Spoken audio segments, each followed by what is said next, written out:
কড়াইয়ে গরম তেলের মধ্যে রিফাইন তেল গরম করে তাতে একটু ঘি দিয়ে নিলাম। এবার ঘি আর তেলের মিশ্রণটা ভালো করে ঘেঁটে নিয়ে শুকনো লঙ্কা, ঝিরিঝিরি করে রাখা কাঁচা আম, এই আমে আটি শুদ্ধ কেটে দিয়ে দিয়েছি। আটিগুলো চাটনির সঙ্গে খেতে ভালো লাগে তাই।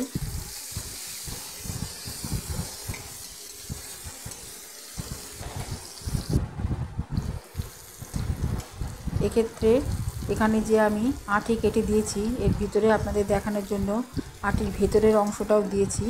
এবার ওটা তুলে ফেলে দিব, কিন্তু বাইরের যে শক্ত আবরণটা সেটা রেখে দিয়েছি। এটা চাটনির সঙ্গে খেতে ভালো লাগে।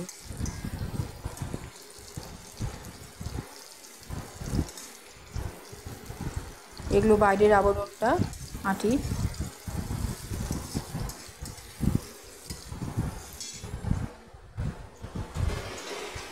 এখানে কিশমিশ, আদা কুচি, গরম মশলা, দারচিনি আর ছোটো এলাচ থেতো, গোলমরিচ থেতো, জিরে সবগুলো এর সাথে দিয়ে ফোড়ন দিয়ে নেব তেলের মধ্যে। এক্ষেত্রে এখানে আমি লবণ দিলাম। কাঁচা আমে প্রথমে লবণ এবং হলুদ দিয়ে আমটাকে প্রথমে ভেজে নিচ্ছি। রিফাইন তেল আর ঘি দিয়ে শুকনো লঙ্কা ফোড়ন দিয়ে এবার আম দিয়ে দিলাম।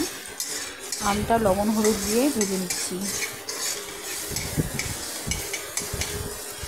এবার যে মশলাগুলো দেখালাম, গোটা জিরে, আধ ভাঙা গোলমরিচ, থেঁতা করা দারচিনি, তারপর ছোটো এলাচ, এখানে তিল দিলাম। তিলটা এবার ভেজে নেব। তিল দেওয়ার পরে দিলাম জিরে, দারচিনি, থেতলে দেওয়া এলাচ, তিলের পরপর দিয়ে যাচ্ছি গোলমরিচ আধ ভাঙা করা,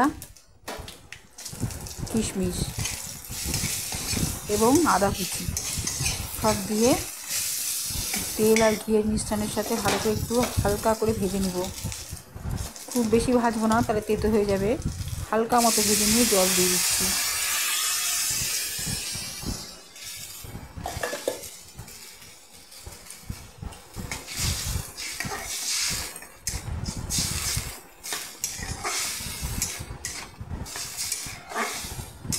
এবার জল দিয়ে মশলাগুলো ভালো করে জলের সাথে আমের সাথে মিশিয়ে নিলাম।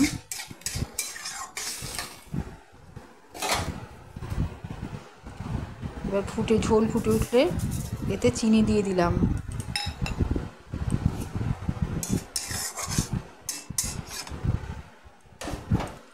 সব শুদ্ধ বয়েল হতে শুরু করেছে এবং জল অনেক টেনে যেয়ে তা আঠালো অবস্থায় এসে দাঁড়িয়েছে। আমের কুচিগুলো এখানে দানা দানা থাকবে আর এখানে মিষ্টি মশলার একটা গ্রেভি তৈরি হবে।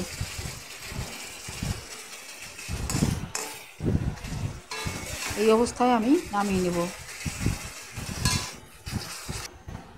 নামিয়ে নেওয়ার পর যখন হালকা উষ্ণ গরম থাকবে, পুরো ঠান্ডা হয়ে যাওয়ার পরে যখন একটু হালকা উষ্ণ গরম থাকবে, তখন আমি এর মধ্যে বোতল থেকে মাজা বের করে ঢেলে দিচ্ছি এই আমের এই রান্না করা মিশ্রণের মধ্যে।